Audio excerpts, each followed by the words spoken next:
Hi, hello, good morning, and welcome to this week's serving of Mickey Waffles, a Disney podcast where we cover everything from parks, movies, and merchandise. My name is Sinead. My name's Kate. Hi, how's it going? I'm pretty good, Kate. How are you? I'm pretty good. How are you, Amy? I'm good, thank you very much. We have a special guest. Today's Tuesday. You know what that means. We're gonna have some pasta bake. So yes, with us today, you've heard about her. You've seen pictures of her. Ladies and gentlemen, it's Amy Hayes. Hi, everybody.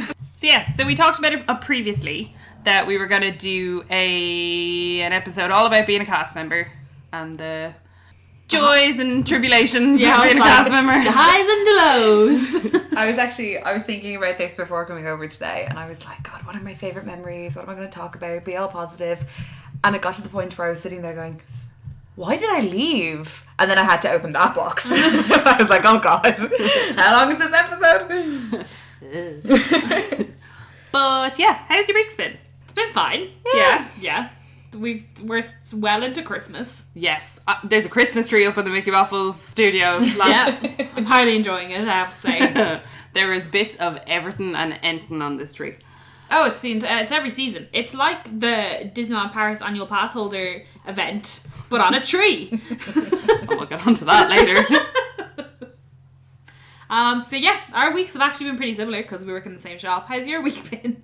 Mine's been great. I recently went to go see The Nightmare Before Christmas live, which was amazing. It was so good. Seeing Danny Elfman and Catherine O'Hara in person was just... Was it busy? Yeah, it was very busy. Wow.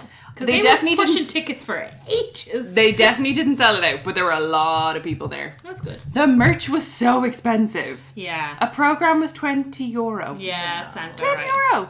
And me and Breff went over to the merch stand, and they had 2 Lock, Shock and Barrel t-shirts, and I was like, oh, there's never Lock, Shock and Barrel merch.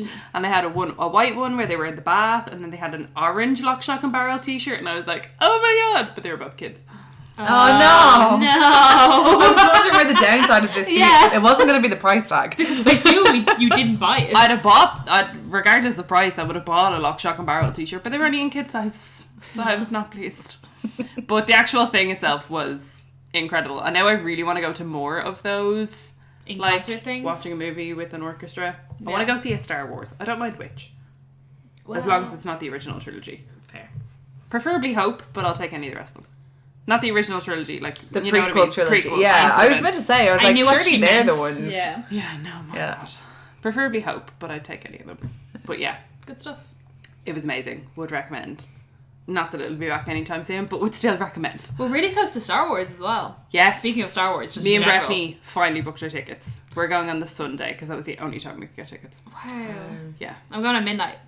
Midnight of the 18th to the 19th. Well, see, I can't do that because I have to fly to the UK on the 19th. No, I know. Fair enough. I'm in work until midnight Oh, yeah, on the that's why you couldn't Wednesday, go, so yeah. I'm going noon Thursday. So I'm going to be dead, and hopefully that'll just be a big buzz. Yeah, I'm in work till 7 on the 18th. We're going to see it midnight of the 18th into the 19th, and then we both have the 19th off to just sleep for the first half of the day. Fair. To discuss. No.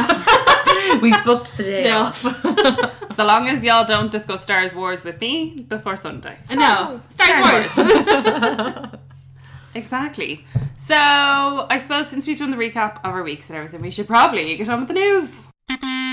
Okay, so first topic of the news is a DLP controversy. What a time. So they released a thing that basically said that with the DLP annual pass holder event that they're doing the 4 This seasons week. of time, yes, that they would not be telling anybody where any of the characters were going to be. Like, specifically. Like, it's not the most DLP thing you've ever heard in your They were entire like, life. we're going to have characters in the left corner and we're going to have characters in the right corner. And that was it. Yeah, basically. they said where each of the seasons would be, but not who was there for each season. And where they were going to And be. who, like, can you imagine how much of a nightmare I that don't would know be? why they think that just not telling people where things are going to be is going to solve the whole queuing issue. Or solve guest flow in any way, shape or form, because there's just going to be more people tripping over each other and more people shoving people out of wheelchairs, which seems to be the common thing that happens at these DLP events. And more people looking for more cast members to ask Yeah. more questions, and the cast members be like, I do not speak English. There is no queue. This is not a queue. There's nothing for you here. Nothing. Nightmare. But they gave in. I can only assume they got a waft load of negative feedback. So Literally everybody ever. They have announced. There's no point in us going through this because we're not going. You're probably not going. If you are going, you know it's on the thing. It'll have already taken place. Yeah. The one thing I will say, which I find really interesting, so obviously I zoned in on the Halloween one. What? But it's like the Halloween characters down by Cowboy Cookout are Horace and Clarabelle in their autumnal outfits. Pluto or Scrooge. Sorry, it's Horace or Clarabelle, and then it's Pluto or Scrooge in their autumnal outfits. Max or Goofy in their autumnal outfits. And at the Phantom Manor gazebo, it's Stitch or Angel in their Halloween outfits. I'm sorry, none of these characters scream Halloween to me. Not a single one. Angel. Bless. I don't know why they don't. I don't know. Hi, hello, there's a Mr. Skellington that you have out during the day in a different outfit, and it's not as if they're using him for Christmas. Can I just say the one in front of is Goofy or Pluto in Oriental outfit? Yep. Because nothing quite says Adventureland or Jungle Encounters. Like Oriental. Like the Orient. But yeah, I don't understand. Also, let's call a spade a spade. These characters are all the same. It's the same set of characters, just reused different for every single section. So like character integrity is also right out the window. Yeah. Which is a DLP phase. But it's like they have all the villains. Because we only saw them a few weeks ago. Yeah. There's all the villains. They have Jack. I'm sure they probably don't want to put Oogie Boogie out again. But still, like, why would you not have, I don't know, Melanie and Henry Ravenswood out? Like, yeah, like it makes I would no assume sense. that when you do a thing like this, that you're using it to like get out rare characters. Yeah. Like if I'd paid money to go to this, I'd be pissed. Because it's all just the Fab Five and the accessories. That go with Yeah, them. and I'm like, they're not the kind of pictures that I'm looking for when I want like special experiences. I want like characters that I'm not usually going to see. Yeah, because you pay extra for this. So Yeah. why would you not want rare characters? You But- can pay extra for the chaos. Oh my god, what an absolute nightmare. I'm intrigued to see all the shenaniganery that goes down with this, though. Indeed. As we always do, we'll be on the Instagrams looking at people's stories, waiting for those. Had to wait 2.5 hours to get my ticket scanned. Yeah, absolute, utter nightmare. Speaking of a nightmare in DLP, the food options, because nowhere's ever open. But they've made some changes to Cowboy Cookout Barbecue, so temporarily it's becoming a buffet until the 13th of January, so except the 10th and 11th of December and also the 17th and 18th of December. I don't know why those days specifically, maybe because they're just middle of the week. I don't know. Who knows? But it's becoming a hybrid where you choose between 3 mains. There's a vegan option. Wow! Buzzing. And then you can have buffet style starters and desserts plus unlimited drinks, which I didn't think you could do in DLP, but here we are. But they also have unlimited drinks in that other place as well. Lucky nugget, yeah. Yeah. I don't know how they get around it there, but I know. it's $34.99 per person, and to be honest, I'd probably give it a go. I'm just excited that they have a vegan chili on option. I wonder if it's the same chili that Fuente del Oro normally do. Maybe. Because That's pretty good. And they're also right beside each other. Yeah. So they ideally could come from like the one fridge and just separate. Very good. And separate. So, yeah, just an FYI. When you started that topic, I remember the thing you sent me that was going to Disneyland Paris next week, so brushing up on my French, and then into Google Translate it has, why are all the restaurants closed? And then the French equivalent of that, which we won't attempt. No. But it's true because they turn off all the restaurants? No. They close all the restaurants at the same time. Because why? So nobody can eat. Why not? But why would you need to eat when you can just spend your money on merch? Whee! So, this week it was announced that there is a brand new colour collection Yeah. called Belle of the Ball Bronze. It's just... Is it worse or more worse than that other one that I can't remember the name of? That was Briar Rose Gold. That one. Is it worse or more worse? It looks like you have some feelings, Amy. This isn't a visual platform. No, I don't know how to articulate that disgust. Yeah. Yeah, so there was Briar Rose Gold, and now we have Belle of the Ball Bronze, which has nothing to do with Belle. So it's what I have to say, the ears look a bit rank. I don't like the ears. They look like I have to say I really like the black. They look dirty. Yeah. They do look dirty. The bronze It's just they look looks dirty. It looks like it was naff. supposed to be a fabulous gold that's just been sitting in your wardrobe gathering dust for 10 years. pretty much. Then the Loungefly backpack is exactly the same style. Yeah. That would Just be nice in the opposites. Briar Rose Gold. It's a bit cuter though. Oh, it because is, yeah. It's because the bow isn't sequins on the ears. It's like a weird, like satin metallic-y colour. Yeah. Don't like it. Whereas the bow and the pocket on the Loungefly bag is sequins, and that's a nicer colour. Black and gold sequins is actually nice. But this on the bow, it looks like somebody's revenge on a bridesmaid in the 80s. Oh my god. Oh my god, that's perfect. That's exactly what it is. And then the best part of this collection is definitely the Spirit jersey. So it's got the gold writing for DLP on the back. But it kind of looks like it's like coppery coloured, which I'm here for. Yeah, and then it's got like glitter down the back, but I don't think it is glitter. I think it's just like the same stuff that's on the writing, just like on the back. Yeah. It's like the dandruffy Star Wars one. Yeah, it looks really nice. I Yeah. actually quite like the Spirit jersey. I think this is nice. The guys from Doom Buggies picked it up, and I think they posted a picture of Tori wearing it, and it looked lovely. Yeah. It's I have to say, very nice. I really like the Spirit jersey, and if I was in Disney, I'd probably pick it up, but it's not a Spirit jersey that I'd ask someone to pick up for me. No, I don't want it that bad, but No. I'll probably get it the next time I Because go. I did think about it. I was like, oh, while people who I kind of sort of know are there, will I ask someone if they'd buy it for me? It's also And the post it? It's also the wrong time of year to be buying Spirit jerseys. Oh, yeah, absolutely. But I'm like, I realised Yeah. I was like, I don't actually want it that bad, but if I were to go next year and it was still an available colour, I'd probably pick it up. Yeah, same. And they're all the same prices as all ears and Loungefly and Spirit jerseys are. Yeah. Do you know what I would really like? And I said this to you when I saw this collection, because I was like, bleh, I want a black on black collection. Yeah. Like, give me like black on black ears, and like this little Loungefly bag, give me that with like black sequins, and an all black Spirit jersey would just like speak to my soul. I think an all black Spirit jersey would be great because having to get the like shine of the letters right would look great. Oh, so yeah. DLP, if you're listening, can I have an all black Spirit jersey, please and thank you. I'm 99.9% sure that an all black sequins bag that looks like the Loungefly one Yeah.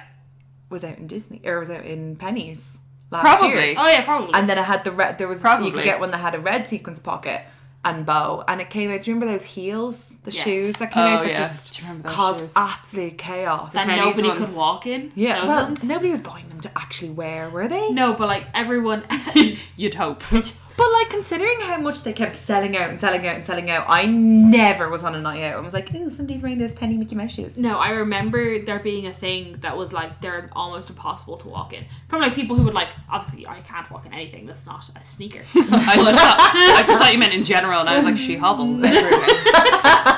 But apparently like people who bought them, Yeah. as in like their new going out shoes for something for Yeah. like Christmas, Yeah. they're like can't fucking walk in them.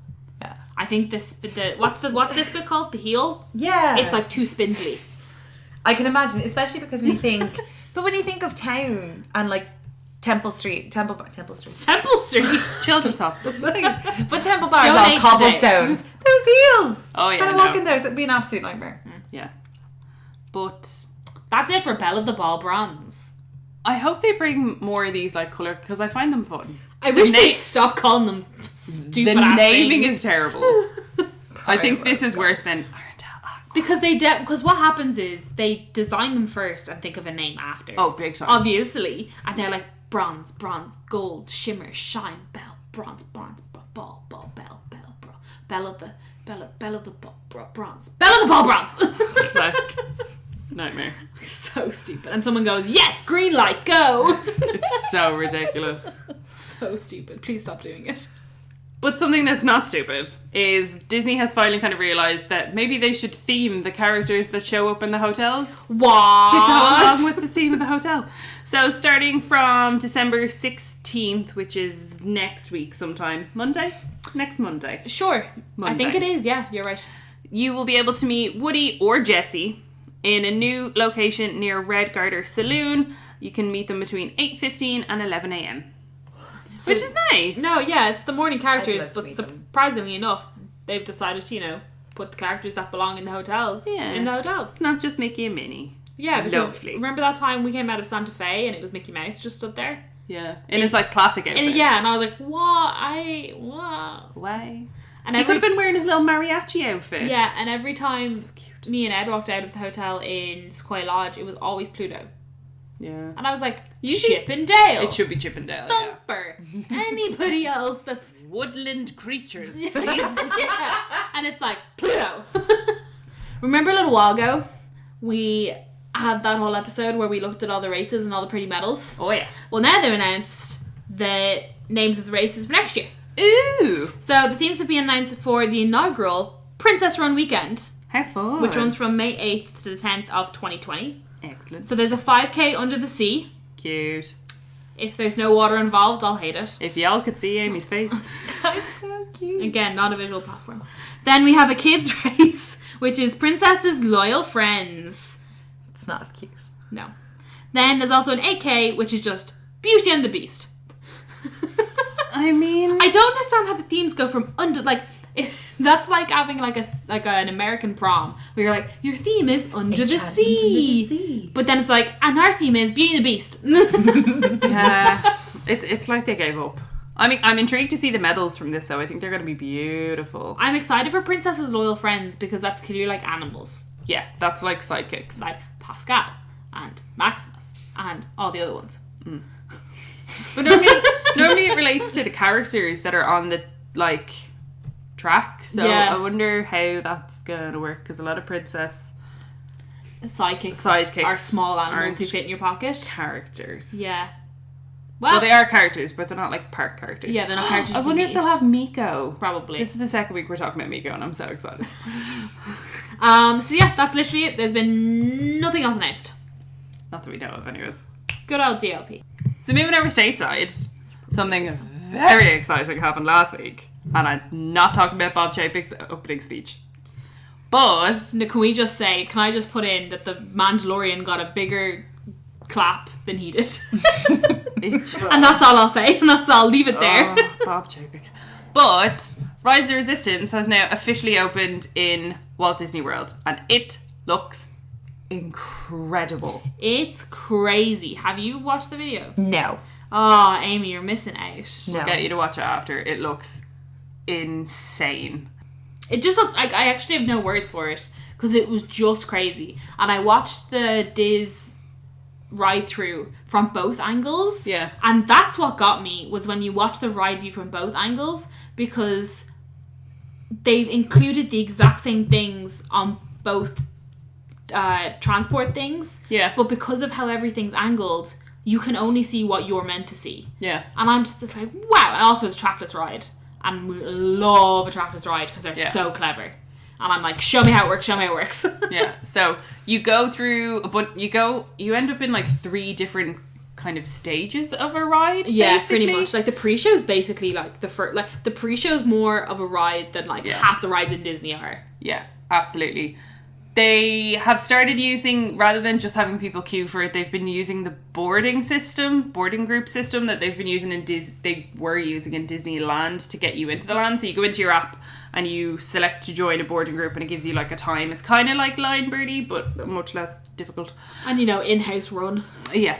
So you would go in there, you'd get assigned a boarding group, and then that'll tell you when you can go and ride Rise of the Resistance. Now, because it's obviously a lot of new technology and it's a trackless system and all that kind of stuff, it has broken down a lot. Which A lot. Which I was pretty expectant of. Yeah. Purely because, one, part of me feels like it was a teeny tiny bit rushed towards the end. Oh, big because time. they wanted it done for definitely Christmas. like time crunched. So I'm going to guess that they didn't figure out all the kinks.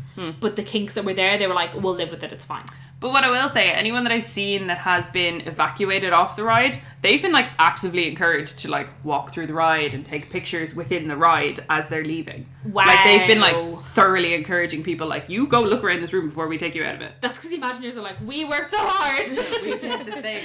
Well, if they were expecting it as well because of the time crunch, they were probably like, okay, so this is probably going to happen, so how do we spin this in our favour? Yeah. Turn the lights on, let them have a great time, take pictures, Exactly. show your friends. One thing that happened at the media event, which a lot of Disney fans got really quite pissed about, is they had X-Wing drones that flew over the land. So they piped in this X-Wing sounds and they had drones fly over during the media event. Okay. So it looked like X-Wings were just flying over Batuu. And they also had Rey and Kylo have a lightsaber fight. Okay. Up on top of whatever structures or whatever buildings it was and stuff like that. And a lot of people are a bit miffed that they clearly designed these and it's just for a media event. Like, is that not something that they could maybe include, not every day, not every hour or something like that, but periodically for paying guests? Yeah. Rather than just for, oh my god, look, X-Wings fly over, but it's never, like, a day guest is never really going to see that. Yeah, well, it's also Disney just like showing off. Oh, a bit. big time. Like it's a pure thing of like when like seniors in a company get to go to like a dinner and like there's like people who work on the ground and they're like, well, I'm never gonna get that. Yeah, and like exactly. that's not fair and all that sort of stuff. Like it's a company just showing off. Yeah. Like companies are always gonna do big things for people who make them money. Oh yeah. That they're not gonna do for people who are actually spending the money. That's just kind of how business works. Yeah, exactly. But yeah, just people were pissed. Either way, if you haven't seen a ride through of Rise of Resistance, you totally should. Amy Hayes. We're going to show you. It's fantastic. It's genuinely just fantastic. It's so clever, and everyone who's been on it has been like, it's crazy. Yeah. Like, it's the best experience on property in any park, Yeah. which is fantastic. In other Star Wars news, just announced whenever this was done on 3rd of September, the Star Wars Galactic Star Cruiser is set to debut in 2021 at Walt Disney World Resort. I want to know how much this is going to be. I'm so worried. I'm going to read a bit of the press thing because I think they really explained it best rather than us being like, you go on a cruiser. So, Star Wars Galactic Star Cruiser will begin transporting you from Walt Disney World Resort in Florida to a galaxy far, far away beginning in 2021, Walt Disney Imagineering announced on the 3rd of December. This is a new type of immersive vacation that only Disney could create, a 2-night cruise-style itinerary where you'll become the hero of your own adventure, an experience that surrounds you 24/7 in Star Wars storytelling. A spaceport of call to Black Spire Outpost is included in your itinerary, where special passenger transport take you to the planet of Batuu, also known as the destination of Star Wars Galaxy's Edge at Disney Hollywood Studios. To get from Star Wars Galaxy Star Cruiser to Galaxy's Edge and back, you'll remain fully in story as you step aboard the transport ships designed specifically for this new immersive experience, which, if you go onto the Disney Parks blog, there's like a concept art of it.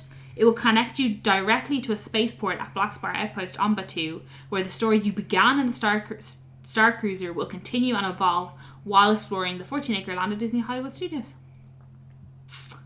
I just can't. Do you know what we're talking about? I mean, I can follow the Star Wars jargon. I can't follow. Do you know what this is, though? No, not a clue. Oh, It's a hotel. Oh. Basically, it's a hotel like in Batuu, basically. but it won't have like windows Because you're on a Star Cruiser in space. Okay. So It's like a cruise ship in space. Okay. Obviously, you're not going to space.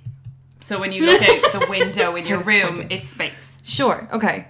and everyone is In part of character. the Star Wars universe. Okay. Everyone. So what, to get to Galaxy's Edge, you have to get onto this, special little tram that they're Yeah. making?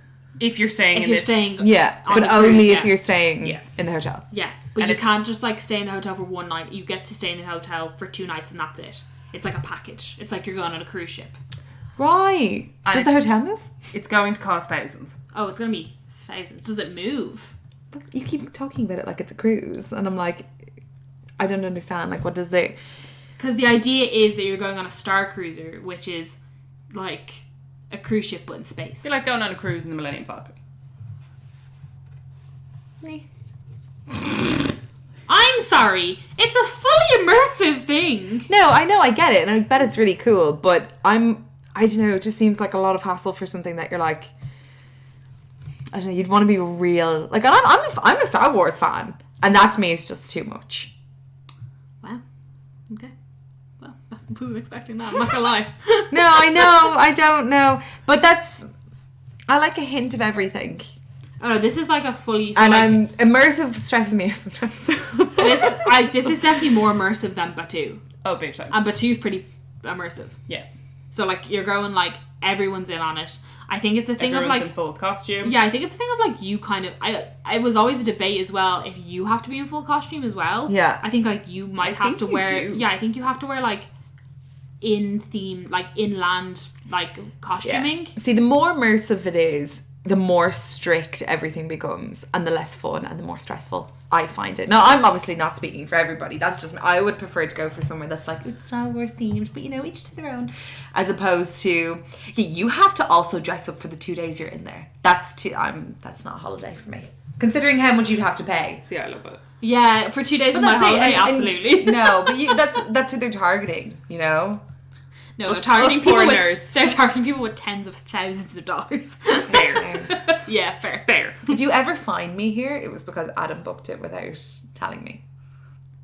Fair. That I would never kind of agree to go do that until it kind of calms down. Because right now it just sounds too intense. Well, it's not even open, so. And it sounds really intense. 2021. And then the last thing we have for the news is Disney's been nominated for some Oscars. So many Oscars. So, Toy Story 4 and Frozen 2 are both nominated for Best Animated Film. And Into the Unknown from Frozen 2 is up for Best Original Song. Amy's not seen Frozen 2 yet. Oh. I'm seeing it tomorrow. Oh, very good. But Yeah. just in case So by the time this airs, I will have. Yeah, Yay. just in case we say something that like ruins it.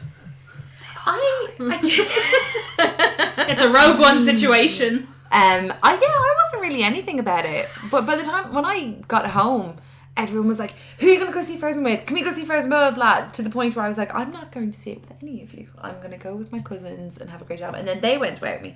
So basically it was first come, first served. And I'm going tomorrow with Jess O'Toole, another former Disney cast member. And we're so excited because no one will go with her. And I was like, oh, I'll go with you.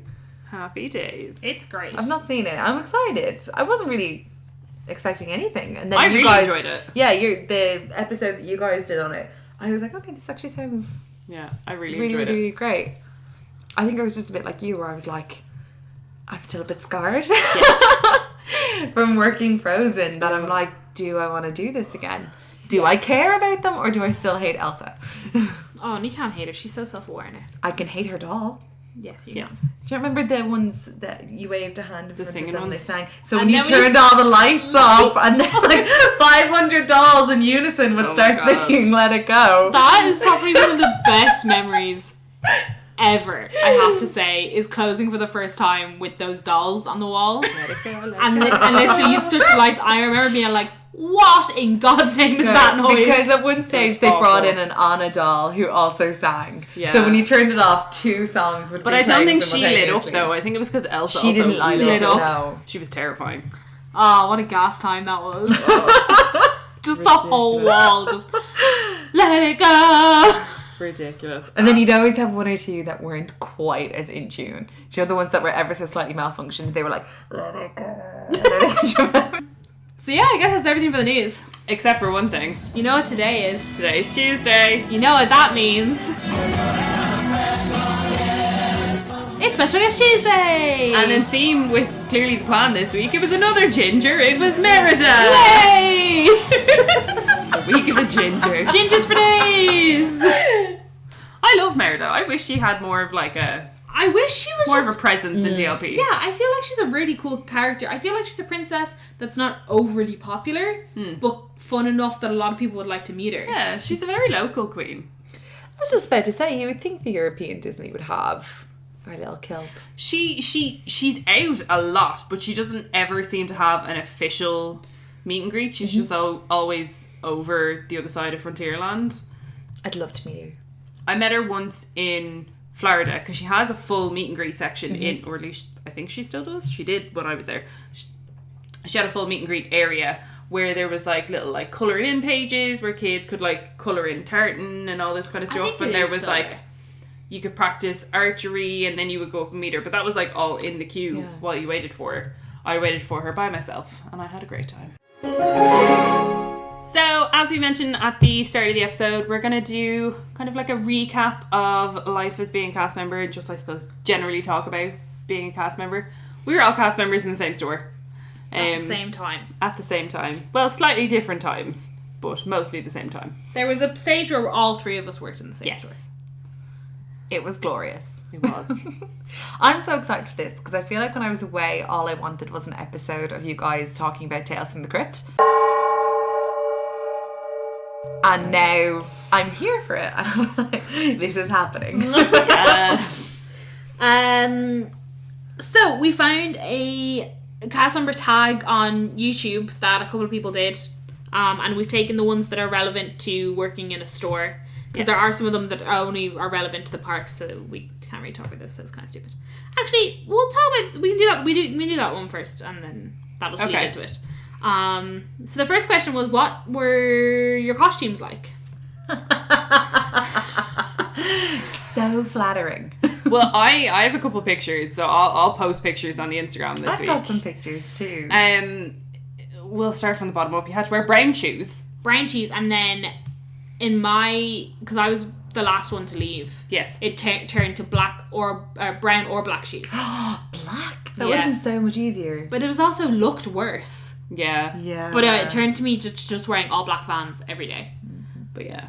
You also had to wear navy socks. Navy socks. God forbid you wear something that wasn't a navy sock. Navy socks that were crew length and not ankle socks. Because if you couldn't see the socks.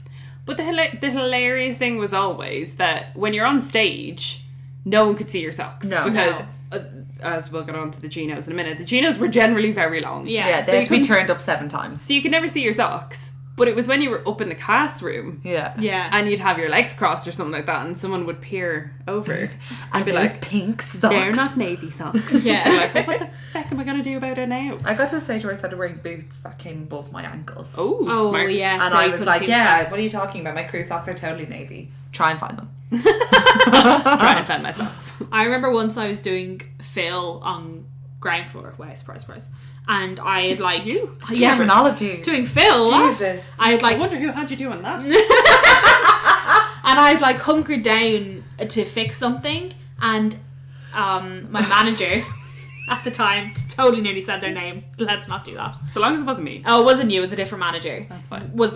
Had the radio, and I also had a radio because I was on Phil, and was like, Kate Privet, are your socks pink? Oh, for God's sake. And I was like, what? Who said what? Where am I? It reminded me of being in school because my school uniform was blue and navy and we had to wear navy socks. Yeah. But our school shoes were dolly shoes. So you Okay. couldn't get away with not wearing them. And every now and again someone would have black socks on. And God forbid they'd be at the top of the classroom. What colour are your socks?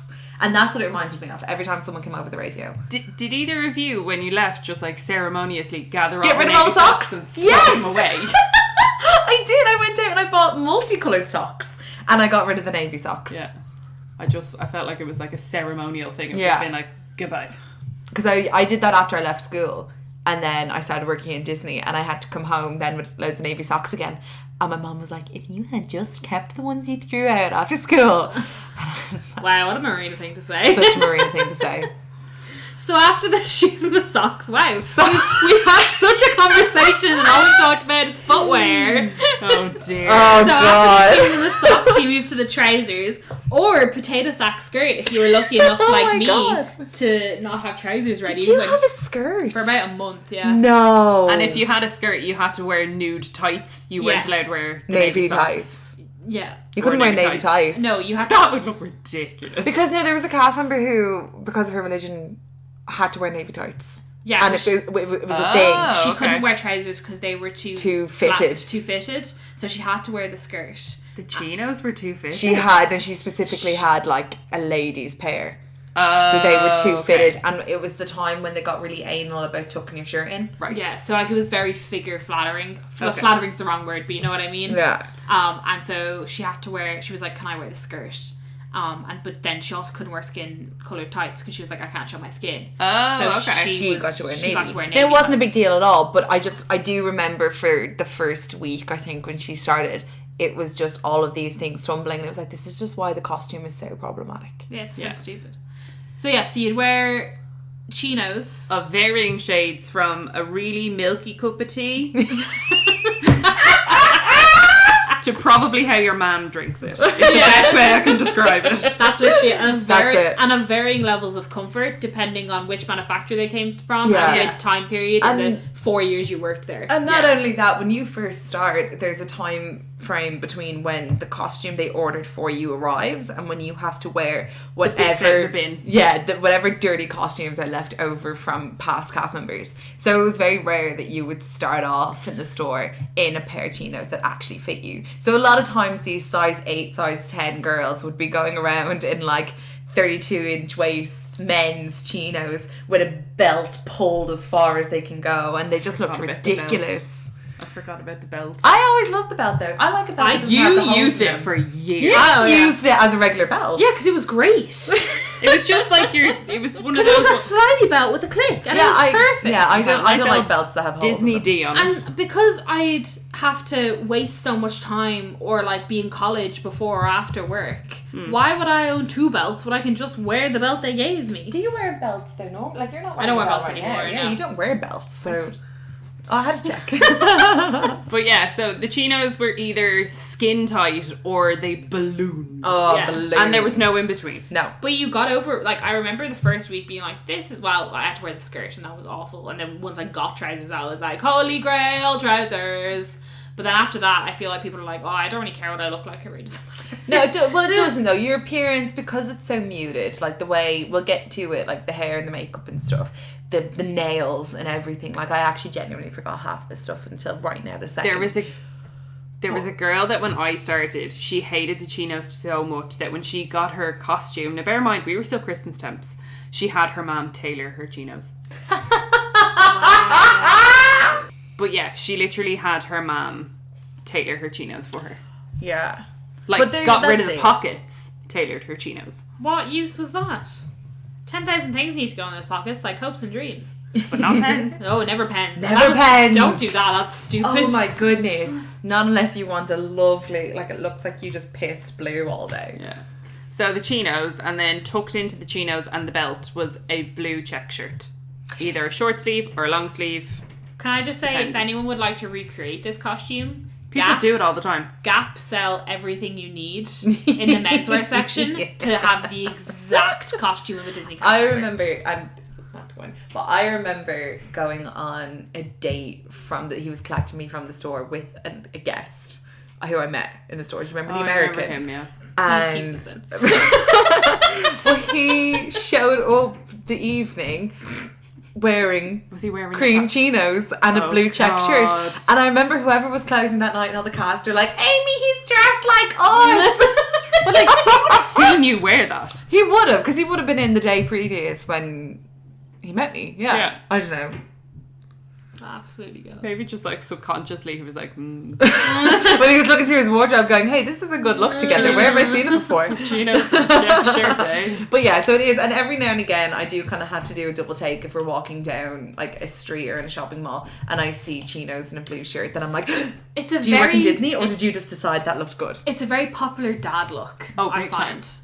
Big time. Yeah. Very specific dad look though, because where Yeah. I'm from, a lot of dad looks is just tracksuit bottoms, jerseys with paint splattered all over you. Yeah, but you're from Tala. Thanks. And then Don't diss it, okay? the additions that I had, because when I was the manager, it was either a cardigan, which I only had for a few months. It was a navy, ridiculously horrible cardigan, and then it went to the much worse waistcoats. That waistcoat was so chic. Like, it just looked ridiculous because it was so fitted. And it was so short. But it was so fitted and it was so chic is the only word that I can actually think of because it wasn't fashionable in any way, shape or form. No. But in comparison to the ill-fitted chinos and shirt, Yeah. it looked ridiculous. Yeah. It looked like a kid was being dressed for a special occasion. For a communion. And somebody had specifically bought a waistcoat for them, but they had to wear their big brother's shirt and pants. That's Yes. what it looked like. Yeah. It all looked so wrong. It was like, look at us trying to be professional, but we don't know what we're doing. Yeah. So that was our costume. Wow, very much it. We got a lot out of that. Yeah, we did. I didn't actually realize. I was like, this will be a good starter point. I don't think the costume would be half as bad though if you were allowed to kind of do your hair and makeup and stuff, or have your nails. Like, there was no individuality. There was no. You weren't allowed to wear any jewellery. You weren't allowed to wear. You could wear and ring and pair of studs. Your hair wasn't allowed. If it was your wedding ring. No, you could wear a ring. You could wear it if it was religious. In fairness, I marital. wore a few, but I wore as many as I could get away with. you couldn't have your nails painted anything other than like Nude, French nail polish or like a nude colour. Your hair couldn't be dyed. Like, you'd not get away with that. No, you had to have like natural coloured hair. Your makeup couldn't. Oh, what was it they used to say? Your makeup had to complement your costume. Yeah. Which, given that we've just described brown shoes, navy socks, cream chinos, and a blue check shirt, you can imagine nothing complemented that. No, so no one cared. There was one time I walked down. Do you remember though? I came in because I was in college that day. So I had my makeup done. I walked out for brief, and you were just this close basically to handing me a makeup wipe. But you turned me around and you said, "Get that lipstick off you." You came down in like the equivalent of like Jeffree Star unicorn blood. For like, I wish. For like a 2.6 or something, and I was like, Amy, no. But I remember I like to test it. Do you remember when hair bows became like a thing? Yeah. Yes, in the store because we were allowed to get away with it. You could get away with a hair bow. Yeah. Now some of them were getting a little Jojo Siwa, but hair bows became such a thing. As well as that, the majority of the hair bows that we were wearing were Disney themed, yeah. which is why I think we were allowed to get away with it as well. But yeah, I pushed the limits so much because I had long sleeve shirts, so I used to wear my bracelets underneath them until somebody spotted it and it was like, take that off. Just put it in my pocket until I walked away. Like, save my necklace. The whole hair bow thing was definitely like just a decrease in like standard as well. Oh, big time. Oh, big time. Yeah. I think the most important thing to remember about costume is that it was literally designed to make us blend in to the shop. In the 80s. Yeah, so it was like, however you look, you're made to look like if you stood by the wall that you're part of the building. Yeah. Oh yeah. Because like there is no attention to be brought to you. The attention is to be on the product. Oh, big time. Absolutely. And as much as we complain about it, like, I actually didn't care. No. Like, it was what it was. Everybody was in it. Oh yeah, and no, I didn't. It's so much care. handier having something that you have to wear as opposed to going to work every day going, where's this? What's that? What am I going to do with The this? only thing I hated, because I would fill a lot, which obviously was fine with, was Scuff that marks. that the shirts were really ill-fitting when you were trying to fill. Yeah. And like I'd be running up and down a lot, and you'd be quite sweaty because it's really warm, and like your shirt would come up. I remember my shirt was half untucked because I was trying to do something, and a manager who definitely still works there was like, "Tuck your shirt in," and I was like, "Are you for real?" And then ran away. Oh, the joys. So another question, because we're going to move on from this. What's the silliest thing you've ever heard a guest say? How long is this podcast? I think we can knock the first one out with, where is your Harry Potter stuff? Where's your Minion stuff? Where's your One Direction section? Where's your Shrek apparel? I definitely got where's your Justin Bieber stuff. Yeah. No, a woman came up to me like deadpan and was like, where's all your One Direction stuff? And I'm like, as cute as they may be, Disney did not create them, lads. But yeah, you just get people in asking for everything and anything that wasn't Disney. Yeah, but I loved it when, and I didn't. That's pure a lie. I loved it when people tried to fight it. Where are your big Minions? Minions isn't Disney. My friend was in here last week and got a Minion for her dog. No, she didn't. No, don't argue with me. If I'm standing in the uniform that I obviously did not pick for myself in the Disney store, telling you that something isn't Disney, it's not Disney. The guest is not always right. My favourite one was Power Rangers. Oh. Because we did though. If anyone's ever watched the recent episodes of The Toys That Made Us, they do one by Power Rangers, and for a short period of time, Disney owned Power Rangers. Now this is back in the early 90s, late 80s. They were in our tails. If you item looked up Power Rangers, there is product in that system. No, I'm aware. But when a guest comes in and goes, where's your Power Ranger stuff? And I'm like, oh, Disney doesn't own Power Rangers. It's a difficult conversation. Because they don't right now. They're like, they used to. And I'm like, Disney used to own a lot of things. Yeah. Would you make a list?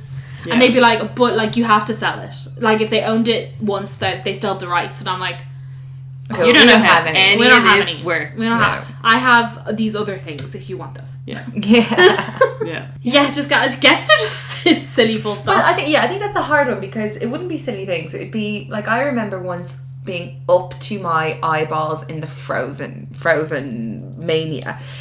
And we had two types of dresses. We had a regular frozen dress that was like 50 quid. And then we had the deluxe one, which was like 90 quid. Yeah. It was like 89.99. And the deluxe one sang and it lit up and it was the most fabulous thing since sliced bread. But the cheaper one looked more like Elsa's dress.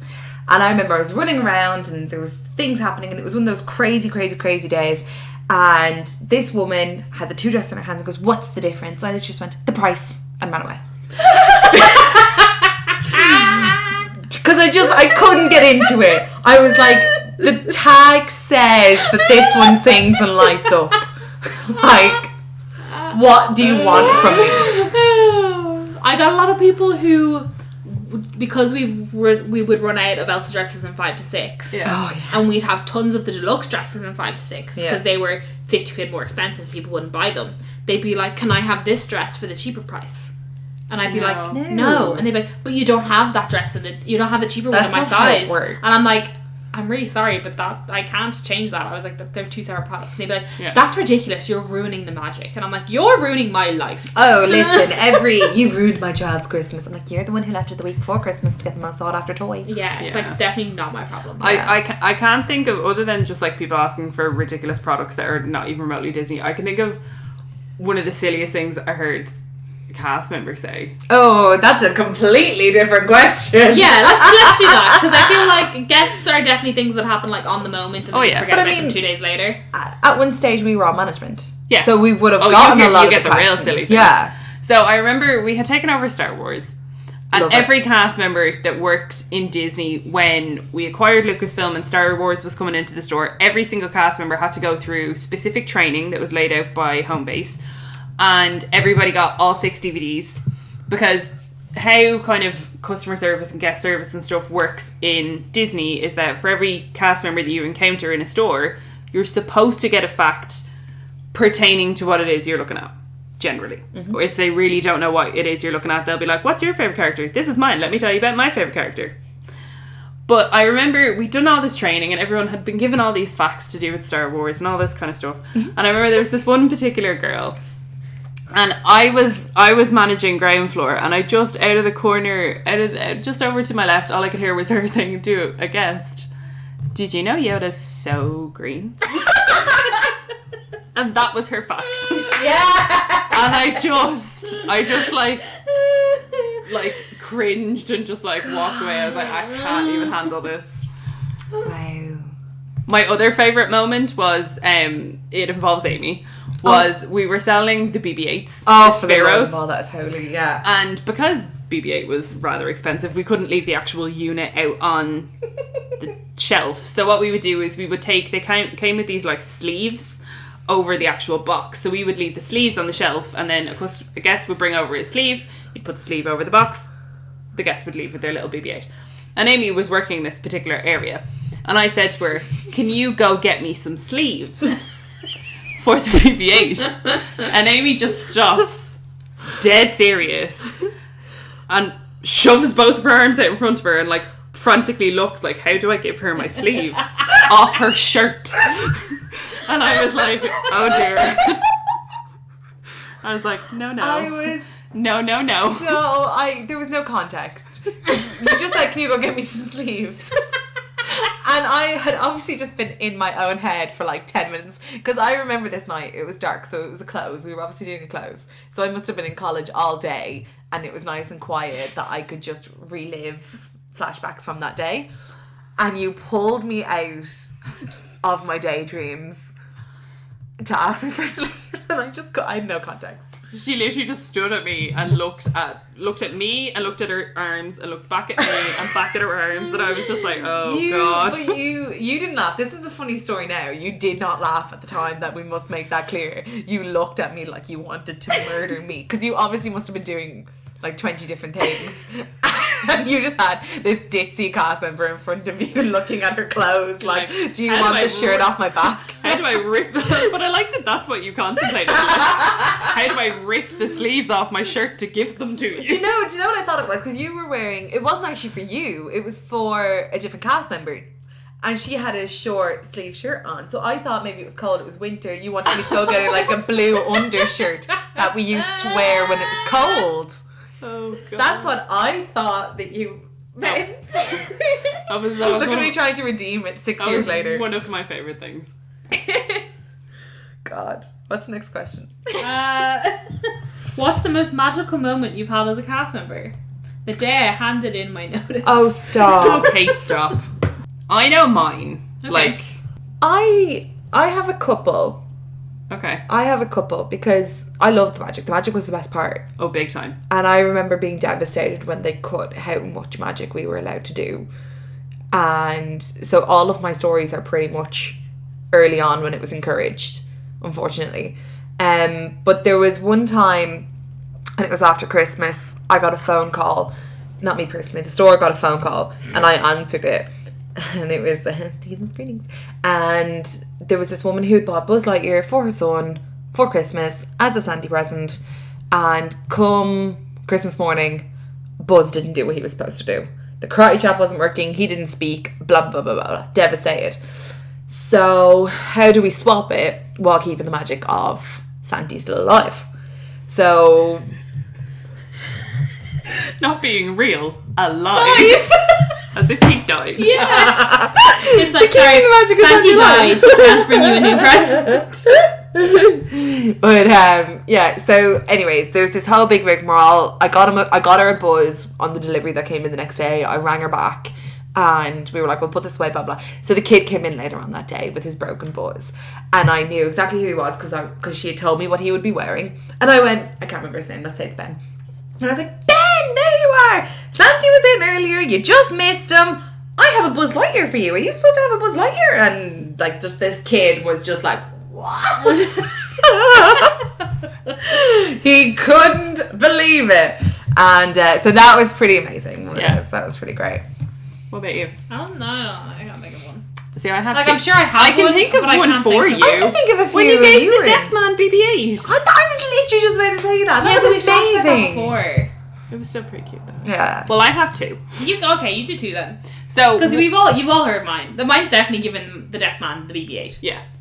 One of mine was when I was pretty new to being a cast member. I think I'd just been made permanent. We actually had a little girl and her sister come in from the Make-A-Wish Foundation, and I got to be part of her wish because she wanted to be made into a princess. So we organised this whole big thing where she came and did the opening ceremony, and we like escorted her upstairs, and she had me with her for however long they were in the store, and we got her to try on all these different princess dresses, and we did the what was imagination we did an imagination parade with her and her little sister, and any of the lads that were backstage came down and they were holding masks. Brilliant. And it was just this whole like thing, and I still have it upstairs. I have a teeny tiny little Make-A-Wish bear that she gave me then. It was like my like token for doing the wish for her. But it was one of those things that I'm like, man, I've been part, because like you see like wrestlers and kids going to Disney World and all that kind of stuff, but it's like the fact that I've been a part of a kid's wish from Make-A-Wish, I'm like, Yeah. oh, That is so special. and then the other one I can think of was I think I was in like that weird hybrid between being a senior cast member and being a cast member. But I remember this little girl came in and she wanted a Tinkerbell dress. Now, anyone who works with me when I was kind of in that zone before I fully became a manager knows I loved nothing more than a Tinkerbell fly past. Yes! Favorite. So what you would do generally upstairs is because the whole kind of like magic within the store was ran on a night touch, and you could have different characters pop in, mainly Buzz and Tinkerbell.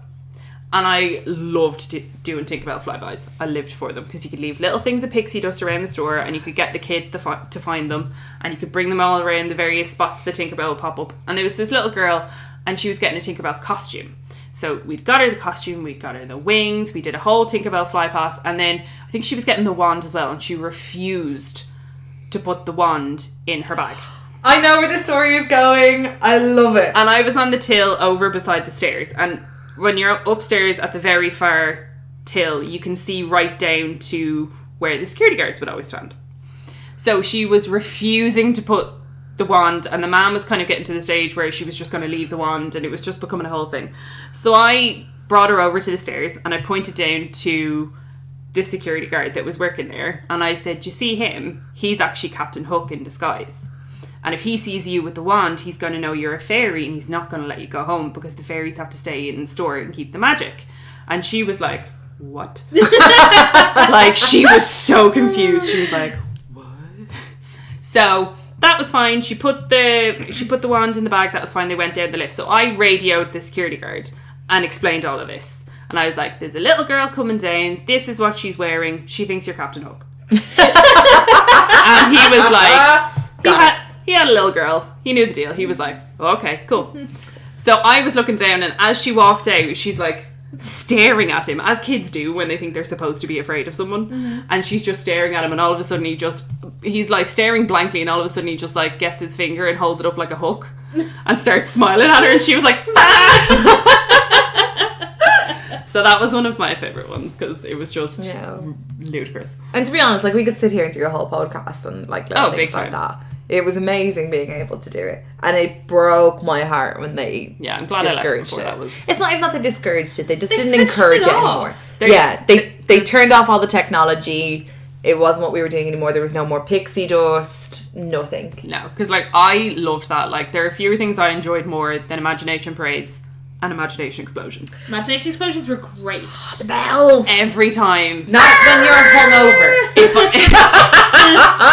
I've done that several times hungover, and you're just... Because when I was the manager, if somebody was hungover on first floor and it wasn't too busy on the tills, I'd be like, go get the bells. More than likely she's directing that at me. Amy! But you would also balance that out. Oh yeah, with Eddie Rockets. I would feed you. I'd be like, Amy, you would feed me. Highlight things and eat. So yeah, I had a fair. There was balance. Fair scheme. There was balance. Yeah, but yeah. Right. The last one I have from these is, what's your favourite piece of cast member exclusive merch you've gotten? Ooh. I know mine. What's yours?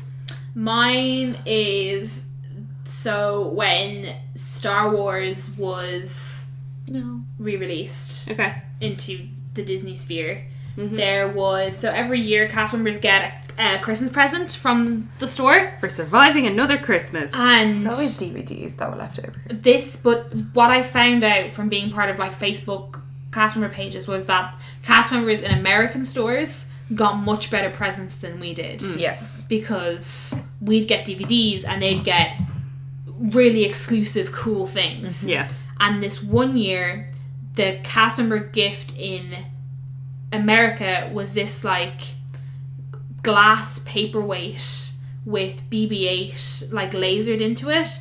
I remember seeing it on a Facebook page and being so upset. That was the year that we got Tomorrowland, Inside Out and Cinderella. Shite movies. Yeah. And I was like, this is like stupid me, like when I was a cast member. I was like, this is ridiculous, this is so unfair, blah blah blah. And then 2 months later, it was the first year they started doing like so if you were a Disney store ambassador in the store, you basically took an exam to be like, I know more facts about Disney than you do. That's essentially what it was, yeah. And then you got a badge for it. And then you were expected to do other things for no extra money. And so this year they gave away ambassador Christmas presents, and there was only 5 ambassadors in the store, I think, and I was one of them. And one day a manager called me down, and I don't think they even thought twice about it. They were like, oh, this is your ambassador gift. And I opened it, and it was one of the glass BB-8s that I'd seen on Facebook. Gorgeous. Like 3 months later, and I lost my mind. I was like, are you serious? And they were like, yeah. The manager did not understand how excited I was for it. Yeah. And I was like, this is so cool. I was like, they're limited edition as well. I was like, I think there was only like 2,000 of them made or something. Yeah. And I was like, this is amazing. And I still have it, obviously. But I was like, I was buzzing. Like for like a good few weeks, I was so excited. And the manager just did not give a toss. Yeah. It always made me really annoyed because we were part of that, there was a Facebook group for cast members all around the world. Oh, yeah. And people would put in like, oh, I became an ambassador, and the big deal that would be made. There'd be a cupcakes, cake. balloons, like Yeah. those things. And I remember, do you remember my desperate attempt to try and bring that back? No. Exactly. What's your favourite cast member exclusive thing? It wasn't a gift. It was probably one cast member won a Spirit Award, and she went to the UK and bought a couple of us like it was like a donation thing. You donate £1 and you got this little Mickey Mouse dressed in the cast member uniform, Oh, yeah. and then it had the year on the foot. So I still have all the little special cast member Mickey Mouses, so I have a couple of them, and they're probably my favourite, but only because I have a few of them and they sit together nicely on my Yeah. shelf, and I'm like, that represents all the years that I was working there. That's fair. I have a picture of mine. Oh, So this is when they used to give really good Oh, Christmas gifts. Yeah. that's great. So my first year as a cast member, we all got given this bauble, and it basically looks like a snowball, and then Mickey Mouse is dressed as Santa, and he's kind of like poking out of it, and then he's holding a present. So, and only last week, me, Alva and Larry were talking about Alva was putting up her Christmas tree, and she sent in a picture of that, because that's when we all started as cast members. That's how we all met. Alpha was a cast member. all the time. And it's not on this tree because my mum insists on putting it on her tree. But it's honestly one of my favourite things that I got while I was working in the store. Because it's quite sweet. And it's when they used to give really good presents, because the following year we got given a vinyl nation. The last cast member Christmas gift I got was a repurposed Lightning McQueen that had blue stickers put on it with the 35 years. And then they put a sticker over the box, and it just said, cast member exclusive Lightning McQueen. Stop. I'm trying to Ridiculous. even, none of them were Instagram worthy. I'm going back through my Instagram, and I've never put a cast member present up.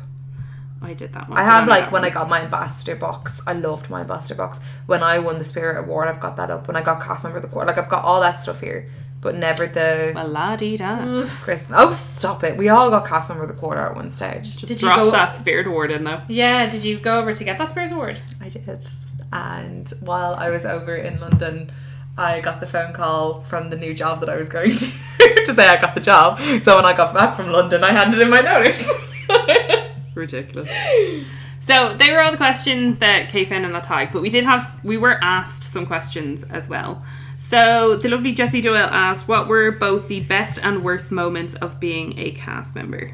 Will we start with worst and go to best, or start with best and go to worst? Maybe start with worst and go to best, because it gives us more chance to think about the best moments. No, that's not fair. There's loads of fantastic moments. No, I think it just There takes is, longer to think of a good best moment. I think Yeah. worst comes to mind quicker, that's all. Yeah. Worst is always so personal, though. Mm. You know, it's like, this isn't something that happens on a daily basis. This was a really bad time. Yeah. One of mine is quite topical at the minute.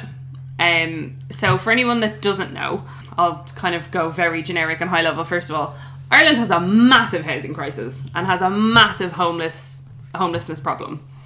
And particularly on Grafton Street and within Dublin city centre, it's very, very bad. Disney have put in a petition to Dublin City Council, because the way the store is, there's like a little kind of alcove. Little Yeah. porch. It's pretty big. It's probably like 2 people Yeah. in lengthwise. And the reason I say that is Disney have put in a petition to Dublin City Council to put up a steel gate, basically, like a lot of stores have, because there have been complaints from cast members about having to move on homeless people on the street in the morning.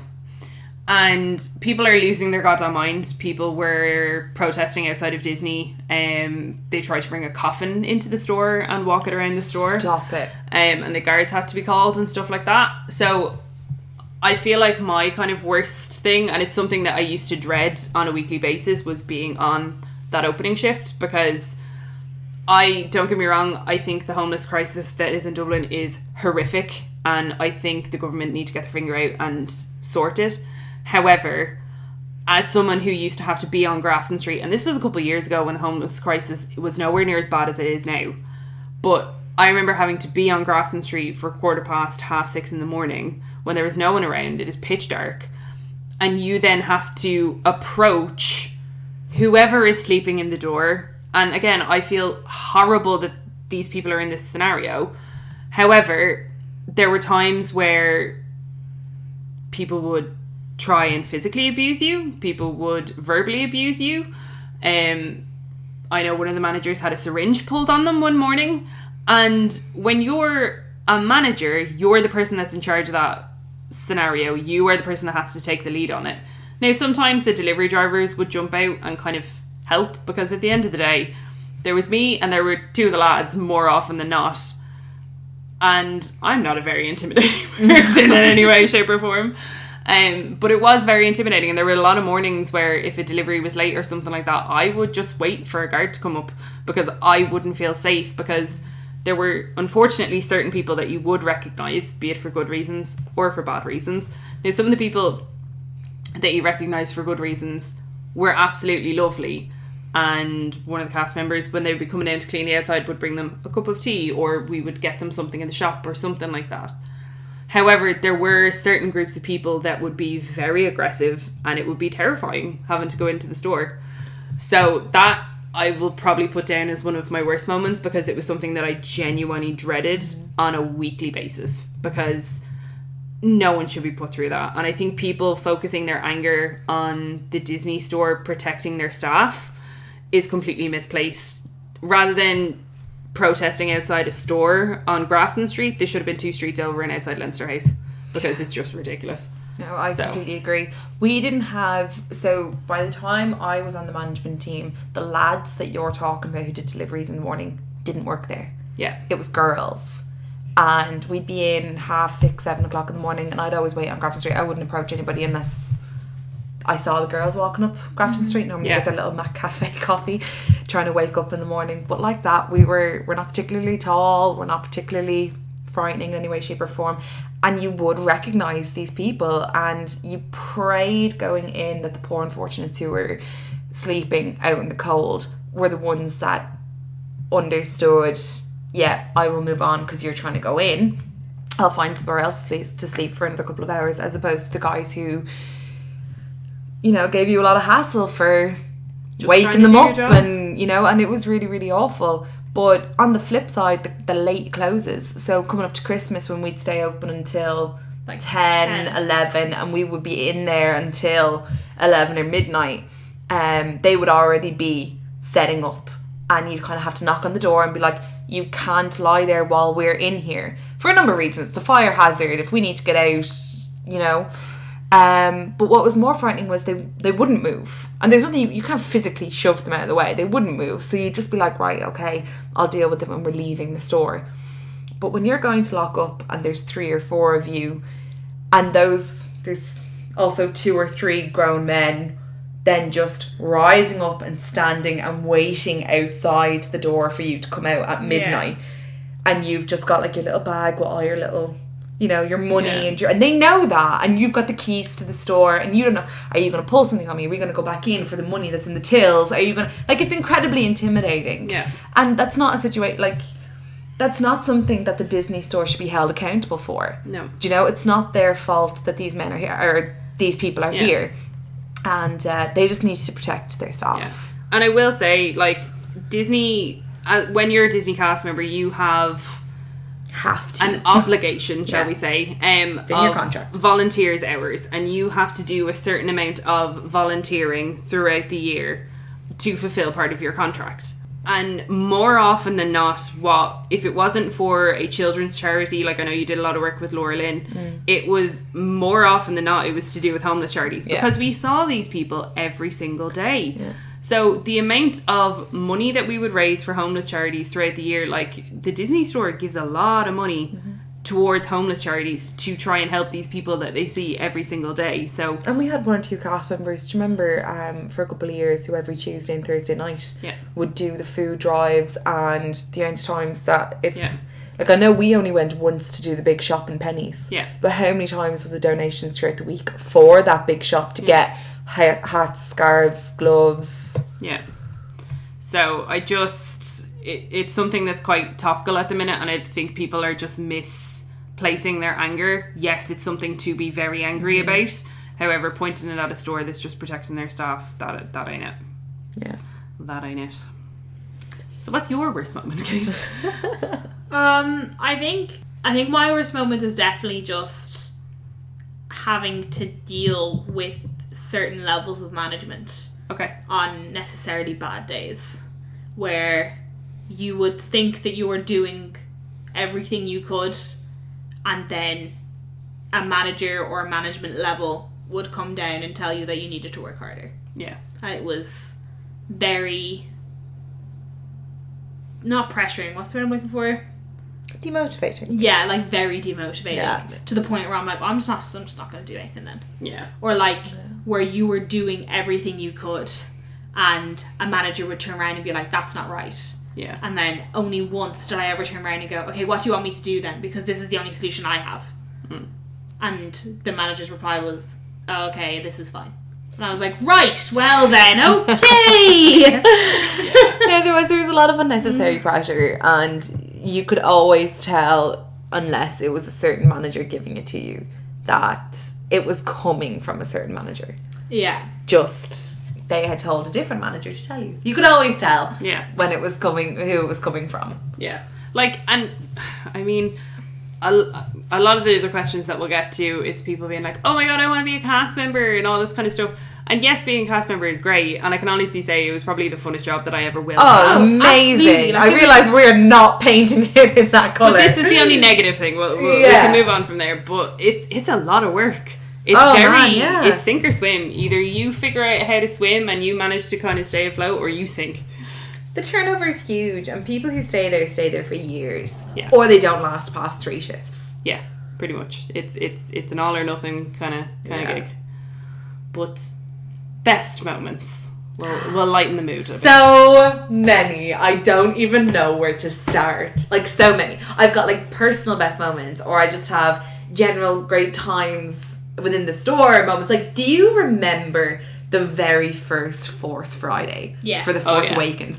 Like, how manic, but how so amazing was that? Yeah, that was incredible. That was amazing.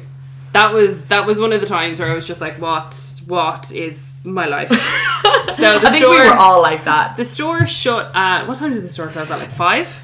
No, it didn't, like 6 or 7. Yeah, it closed later, but the problem was that because of all the spoilers for the new trilogy, everything was embargoed. We had to sign like NDAs and everything. Yeah, all phones were locked away, but we had, all the product was embargoed, and we were not allowed to open it until 11 o'clock. God, that was so stupid. So it wasn't even, like, in hindsight, that was so stupid. So we had an hour. We had people, we had window dressers come in, and they had to paper up, and like, if you've ever seen the Disney Store graphics, the windows are massive. Yeah. But they had to paper up the windows before they could start fitting the window in. We then had to re-merch 2 floors. Did we have the basement at that point? Yeah, we had the basement at that point. Well, then we had to re-merch 3 because I at one stage nearly broke my neck. I did the cash wrap on first floor. I nearly broke my neck. We only did the cash wrap on first floor. Oh, did we only do it? Yeah. We did the theatre as well. Because there was no ladders left. So we had like an hour to get all this stuff done. And I remember each of the managers was, because I was a manager at this stage, I remember each of the managers, it was like, you people are going to manage delivery, you people are going to manage merch, Sinead, coordinate everyone. And I was like, huh? But there were so many of us in. Oh my god. So I had to like go down and figure out what they had merched, because they had one of everything, and then I had to go up and find out to make sure that they did have one of everything, and then I had to organise the characters that were in, and there were people from marketing, and I've never been so stressed in my entire life. But I just remember every so often getting barked at, being like, Sinead, what's the ETA on this? And I was like, ah! But it was amazing. Oh, it was so like fun. That was one of those things where it was like, this is once in a lifetime. Because even though we'd done another Force Friday, and I assume one was done this year, maybe? I don't know. I don't think they did a midnight. They didn't do one this year. Didn't do a midnight, but another one was done. That was rubbish. Okay, there was no need though. There was such you knew all the characters. You know, it was brand new packaging. That's all it was. Yeah, it was the same BB-8. It was the first time we saw BB-8 as well. It was the first time we saw BB-8, but it was the first time we saw everybody. Yeah. And at this point, we still didn't know if Harrison Ford, Carrie Fisher, and Mark Hamill were in the movie. So, and there was a Harrison Ford model doll, and everyone was like, Han Solo's in it. Han Solo's in it. Like, yeah, it was amazing. Like, as Star Wars fans, yeah, as obviously Disney store workers who, you know, the same kind of stuff happens in and around most days. This was just so exciting. And RTE were there, do you remember? Yeah, I remember. And there was 2 cast members dressed as Jedis running up down Grafton Street because there was a red carpet outside. Yeah, That was amazing. that was fun. They got bronze pins for that. That was great. Yeah, they did. They got great recognition because it ended up being on the telly. That's the only reason they got recognition. Oh, big time. But that was incredible. I'm trying to think I think one of my favourite and it's something that we used to do. I don't know, do they still do the charity events now? I don't think they do anything. They don't do anything. Well, they used to do They're this too thing. busy. The problem is that they're too busy trying to actually run the store that there's nobody delegated to do the fun stuff. Whereas when because we everyone were all keeps in it leaving. at No, the see, start, I'm not talking about events. I'm talking about the Christmas thing with the letters. No, I just don't think they do. No. either. Okay, well, either way, they used to do this every year where they would shut the store. I do know what you're talking about. They'd That shut was the great. store early, and they would invite in people from the media, and they would also invite in families that were in like Temple Street Lane. Children's Hospital, Crumlin, stuff like that. They would invite in families with kids, and they would kick off this Santa letter writing, because there would always be an event where kids could go in and they could write their letter to Santa within the store. We had a post box for every letter that was posted. We would donate a plush to an charity for that year. So every year it was a different character. More often than not, it was usually Mickey Mouse.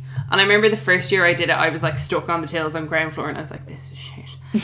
But the second year I was upstairs and I was kind of managing guest flow basically for people going into the characters, and it was like getting kids like pumped to go in and see Mickey Mouse. But the last year that we did it was Anna and Elsa. Or the last year I did it anyways. It was that Anna was and Elsa. amazing. And kids were losing their fucking minds about it. I have this hilarious picture of me, my sister-in-law, my brother, and my niece Emily, who now is obsessed with Anna and Elsa, but she was like a baby and she's just kind of like, huh? But it was also one of the few times that we had face characters in the store, because like we'd had Mickey Mouse however many times, we'd had Spider-Man in that one time when he kept jumping on the tills. But yeah, I think days that we had, actually no, I've just thought of what my actual favourite time was. It was when we did the extended opening. We had this like special opening ceremony for the extended 20th anniversary of DLP, but it was also the same morning that Sophia the First launched. So I had to find a kid to open the store. There was 3 of us needed. One of them was walking down with Mickey Mouse with the key, was doing that bit. One of them had a big, DLP had this like big 20th anniversary book that they brought around loads of stores and people could sign, kind of like the store book. Yeah. And then my responsibility was to find the kid.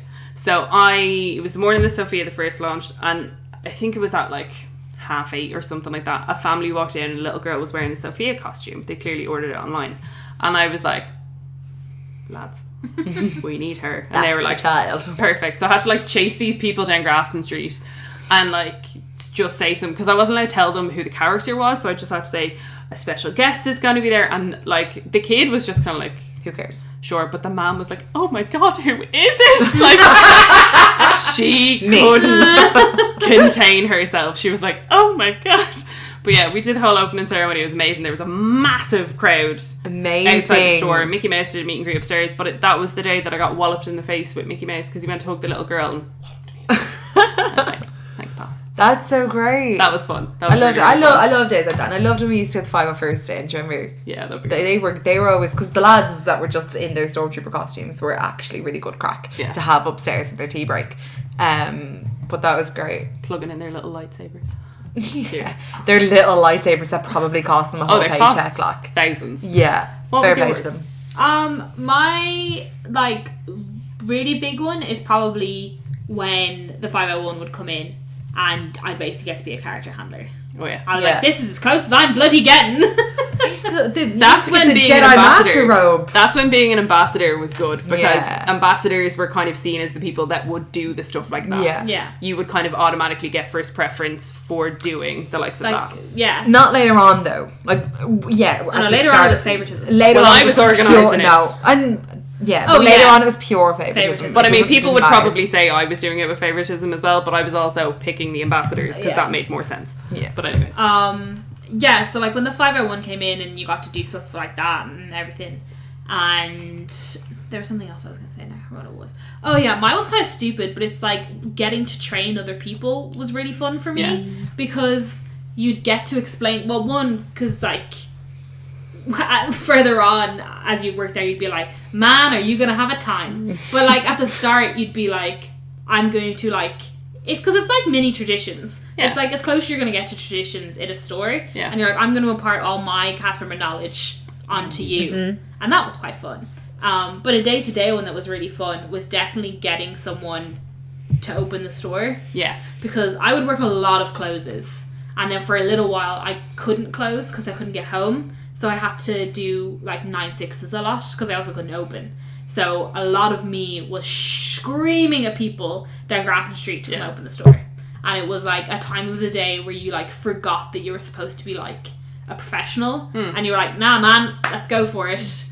And like getting newbies to go out and get people as well. Was the look of fear in their faces. Yeah, and I'd be like, okay, go get someone. And they'd be like, what? And I'd be like, off you go onto the street. But I remember because I started in the middle of August, right at the end of summer, and then I went back to college, and I didn't see an opening ceremony for at least the first 3 or 4 months I worked there for whatever reason.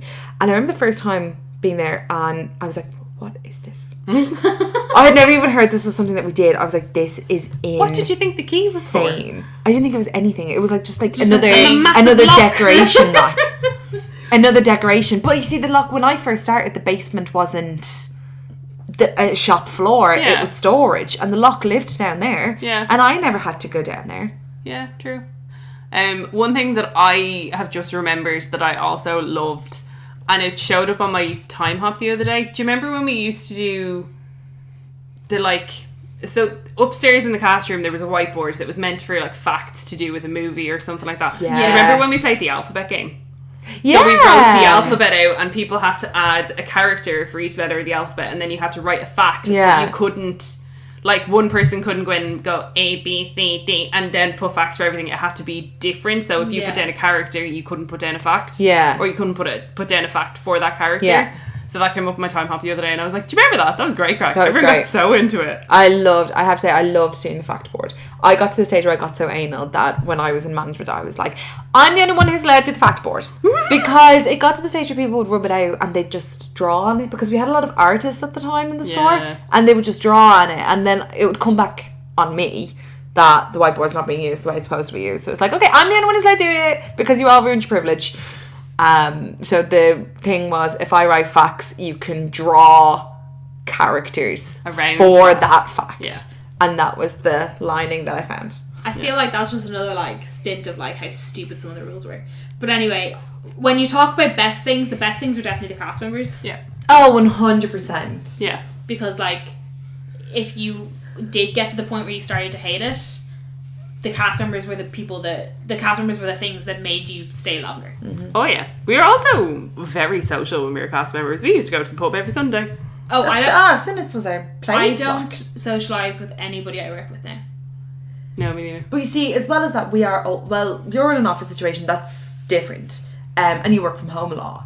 But at our retail, we're older. Like, we were teenagers. But I also don't have any form of relationship the same. Like, there's people in our work who are older than us. Or older than me anyway. Or the same age as me. Yeah. That aren't in college. And they're finished college. And I'm just like, cool, I'll talk to you during the day. But I'd never be like... Yeah. But like, it's very specific who Disney hired though. Yeah, so everyone's very similar. The same wavelength. There was not a week that we didn't go out for drinks. No. And it was fantastic. It's very social. So the next question we have is from Dem07X saying, how do you become one? Apply. You apply. I became a cast member because I needed a job. Same. Because I was starting college. Yep. And I needed to pay for college. Yeah. And so I went up and down Grafton Street. Mm-hmm. This was before GDPR was a thing. I went up and down Grafton Street with my paper CV. Because a lot of places don't take paper CVs anymore. That's what I did. But Disney they need to anymore. lock them in. No, because they need to lock them in a thing and whatever. And I handed in my CV, and the manager who was there, who no longer works there, was like, I'll give you an application form. This is when they had like the actual forms. And I went away, filled in the form, brought it back, and then got a call literally a day later that was like, hi, can you come in for an interview? did the interview, which was crazy in itself, and then literally on the way home that evening with my mum, and she was like, how did you think the interview went? They called me and was like, we'd like to offer you a position. And I lost my mind. 1, because I got a job, but 2, because I was like, this is actually crazy. Because when you do get told that you're going to be a cast member, and you have to pick your character it's- there and then. Yo, I picked a shy character. It was Nemo. Everyone's Totally first regret it. character. Everyone's first character is except for Sinead. Excuse you, mine was Jack Skellington. But I mean, to be fair, that is who your favourite character is. And if you were to say to us now, who do you think our first character was? It's Jack Skellington. Like, they get more original and obscure as you go on. As your badges progress. Yeah, they get more Yeah, like, because you're like, who's that? what's the most stupid character I can put on my badge to get a good conversation going? I'll forever be sad that we didn't get, because I know you got Winifred. I got Winifred. No, you got Thackeray. I got Thackeray, yeah. I'll forever be You sad. got Winifred. No, I never got her. Did you not? No, I'm forever sad that we didn't get Sanderson's sister badges. I never liked Hocus Pocus before I met you, so... I know. I But know. if I thought of it, I could have just ordered it. They're not expensive. But... I have no idea how much they were. I used to just order them willy-nilly. Like, if I wanted a new badge, I was like, okay. But, yeah, you just... It's apply. apply. I don't know how different it is now, because we It's used to on- put a sign in the window. That's the same. Sign still is in the window. It's online now. I remember when it shifted from paper to online, and we had a woman come over from HR to explain it to me and another manager, because I was HR and admin, to how to work it, and she hadn't a clue, because it was obviously new to her too. Like, she didn't make this system, it was external, and she hadn't a clue, but she had a booklet. And I remember a couple of weeks later, management in our store kind of clamping down, being like, we're getting calls from HR saying this isn't done properly, like, we're not closing applications, we're not doing this, that or the other. And me and the other manager who she was training basically laughed in his face and was like, she hadn't a clue what she was talking about. Like, we're trying to teach ourselves here with the 1 task hour a day we get. And then I remember that, like, we weren't getting applications, and so we just started taking paper ones again. Yeah. Because they were on the sly. Because they were like, no one knows how to apply online because it won't work. It's so stupid. The only thing I will say is when you're applying to be a cast member, have an idea of what character you're most like and why, because chances are you'll probably get asked that. Amen. And it does make a difference. And if you're just a ginger that says Ariel, Hey! everyone's going to roll their eyes. Hey, I got the job, okay? And she was all we had, okay? Gingers now have Anna and Merida, and I only had Ariel. And she's not even a ginger. She's bright red. Yeah.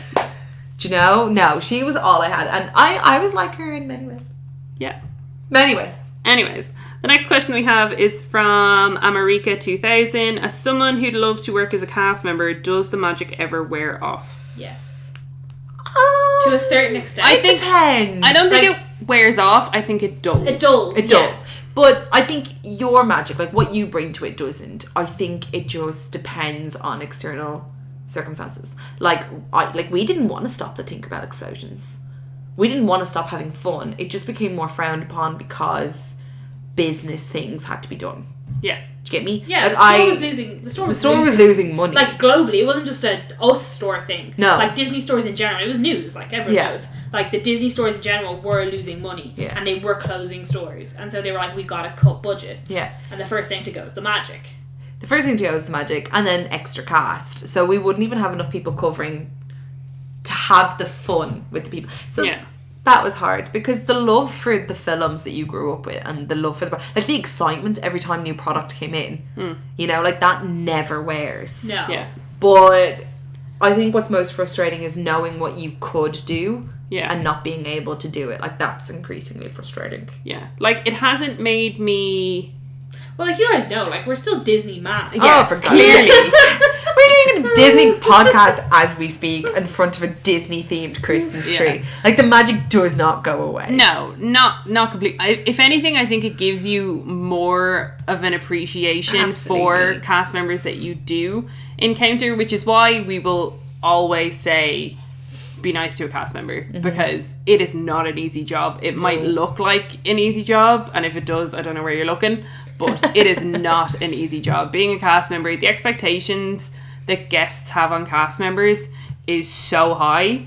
Add an extra 25% on that, and that's what managers expect of cast members. Yeah. So just be nice to cast members. You also had this thing of, I think people like they're difficult types of guests because they think you won't push back. They think they can walk all over you because you're happy and shiny and everything is like so, you have to be timid, and that's not the case. Like if you pushed me, I'd push you back. Yeah.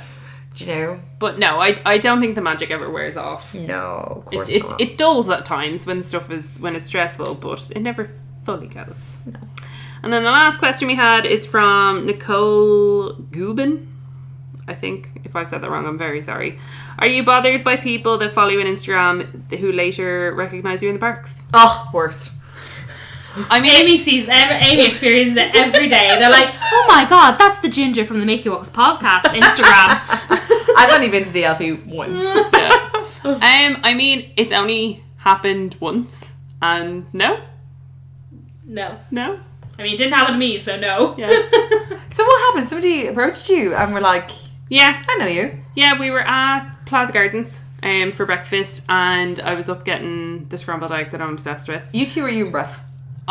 We were all there together, but I was standing with Breff. Oh, right, okay. And the lovely Maeve came up and introduced herself. She was there with her sister for her birthday. And yeah, we just said hi. I asked her if she was having a good time in the parks. She said yeah. And we both went and enjoyed our breakfast. So no, like, we don't mind. I mean, we put ourselves out there anyway. So yeah, I mean, if you ever do see us in the parks and stuff, say hi. It's nice to put faces to Instagram handles. Or if you're ever strolling around Dublin, say hi to me. I do not go to Disneyland as much as these two. But we're going to go next year. We're going to go next year. I can't wait. So yeah, that was all the questions that were asked and all the questions that we found. I have a question. Oh, okay. Oh, no. If different people worked there, if the store was empty of cast members at the moment, and you could go back to work there with your favourite cast members of the past, would you do it? Yes. Oh yeah. When it was good, it was great. Yeah. When I started, it was great. I loved it. It's also because, like, fresh eyes. And whatever. It was my first job, so I molded a lot while I was there because I grew up in the store. Oh yeah. Like, I spent 4 years there from 18 to like 22. Yeah. So like, I grew up and I molded from a completely different person. But like, when it was good, it was great. Like, I'd go in and have a great 8-hour shift sometimes. Oh yeah. Yeah. And like, you'd be just delighted, and like, you wouldn't care about certain things, and you'd be like, that didn't go quite well, but that's fine. And but then, like, as time wore on and people left and other people came in, it would be like, you're doing this wrong, and it would ruin it slightly. But when I think about it, and people ask me in where we work, people ask me, they're like, oh, would you ever go back? And I'm like, if certain people didn't work there, yes, because that's the what made me leave as soon as I graduated was because of people who worked there, and I didn't enjoy working with them, and there was nothing I could do about it. Yeah. But if people didn't work there and all the people I really liked still did, then of course I would, because I still really enjoyed it. I don't know who my hierarchy would be though. Like, I don't know who the management team would be though. But no, obviously, Sinead, that goes without saying, but you can't do everything. I wouldn't put that on you. Then you wouldn't be having a good time. You know? No, like, there were definite, like, it makes me kind of go back to when I was a manager, and particularly on clothes and stuff, you'd have, like, your dream team clothes. Yeah. And everyone had their sections. Oh, hey there, I was on Sinead's dream team, and Sinead used to do the rosters. I definitely didn't, like, just give myself good closers. Definitely wouldn't. Oh, no, of course but, not. like, When I was doing the rosters, I never did that. But, like, I had certain people that I knew were good in certain sections. Everyone knew their sections because I gave them the same ones every time I had them on a clothes, so everyone knew what they were doing. So it just ran so smoothly because everyone knew what was in the stockroom. I remember you were on holidays for a week, and all my closes after college, so I used to do like 4 or 5 closes a week, and I wasn't doing first floor. First floor was my baby when it was your clothes. And I hadn't been doing first floor, whatever. And when you came back and you put me on, you came up at like 20 minutes to go, and you were like, you're not finished? Yeah. And you looked so confused. And I was like, I haven't been up here in like 2 weeks. Yeah. You're like, what? Where else would you be? Yeah, you were always first floor. It depended. Plush. I could kind of put you anywhere. Plush. It was either plush or basement. Man, I loved plush. Plush. The front. Yeah, remember when I did Frozen? I remember doing Frozen for like 2 weeks straight. Yeah. And I knew back to front, Yeah. left to right, what was in that we stopper. And you were like, oh, there's a gap that needs to be. I was like, don't worry about it, I got it. Because I would always go through the manifest as well, so you guys knew exactly what was coming in. That as well. was my favourite thing. great. Was doing leaving gaps for stuff delivery. I knew that was coming in, Yeah. and I'd be like, "This wall is perfect, apart from all these 5 gaps because we've run out of stock." Yeah. I loved that. Like That's it. Oh, sorry. Just go back to like best things. I fucking loved doing plush. It That was one fountain. of my favourite things because once I got good at it, I could do it in an hour and 20 minutes and I knew exactly what I was doing. I'd merge it so everything made sense. All the characters would merge together. The fountain would be exactly how it's supposed to be. And then they'd stop sending us the right characters and then it would ruin everything, and that's why I left. That's why she was on plush on my clothes. I've never done the plush fountain. no, me neither. I've I wouldn't never even done try. it. I wouldn't even try. Oh, I didn't even do a plush wall. Plush. I didn't have the patience for it. Do you guys remember before Tsum Tsums got released? Oh my. And the like hysteria Yes. within the cast about They were Tsum Tsums. crazy. But like, do you remember? We used to have like a loyalty stamp card, and it was Yes. like buy 9 get your 10th one free, or whatever it was. You got pins, you didn't get Yeah, you things for got free. pins. But do you remember? We used to do these 3-hour closes on a Sunday. Yeah. And I remember there was one, and like we'd flown through the store and everything was done and everything was great. And then I remember we had like a half an hour left, and like I couldn't let people go a half an hour, and I was like, do y'all want to go up and tag Tsum Tsums? And everyone was like, yes! And it was like everyone was like rushing to get their sections done so they could go tag Tsum Tsums.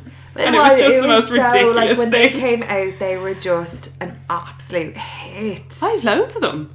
I don't Same. have any because I You myself have hundreds of them. And they don't have anywhere to put them at the moment. That's It's really shocking. sad. It was Ed's idea that I can put them in an IKEA glass coffee table and have them all like face up, and then that can be like the coffee table in the eventual living room in the eventual house in about 15 to 20 years when we can afford one.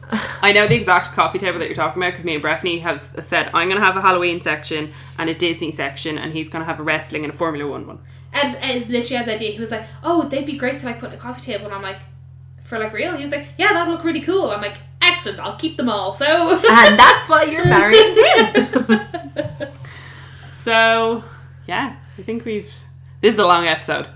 always it's gonna be gonna be, cut. yeah. It's gonna be cut. But it was an episode full of stories. Yeah. Yes. Which Some is which great. we have had to cut out, so I do Oh, apologise. definitely. Couldn't leave it all in there. No. Oh, we're apologising. Yeah, I told way too many stories that we are not allowed to keep in this podcast. I'm going to have to be real awake when I'm editing this. Which is a shame. If you guys want the uncut version, come for drinks. Get me drunk. Yeah. So yeah, I think that's pretty much it for today. This week. Yes. This time. Yes. Thanks so much for listening, guys. I have no idea what we're going to record next week. No, neither do I. Also, it's getting close to Christmas, so I don't really know what we can do before Christmas. We'll figure something. Maybe we'll do it because that'll probably be our last episode of the year of this, anyways. Yeah, because we probably won't do like Christmas week and stuff. It's gonna be too So much. maybe we'll do a year in review. You can do the Imagineering story. Yes, we'll talk about that next week. Yeah. So we didn't talk about the Imagineering story this week, but we'll do a bumper version of it next week where we talk about 2 episodes. Yeah. And we'll do like a Disney year in review. Yeah. Oh, cute. Great idea. A little review of 2019. Fantastic. See you next week. Thanks for listening. Bye. Bye.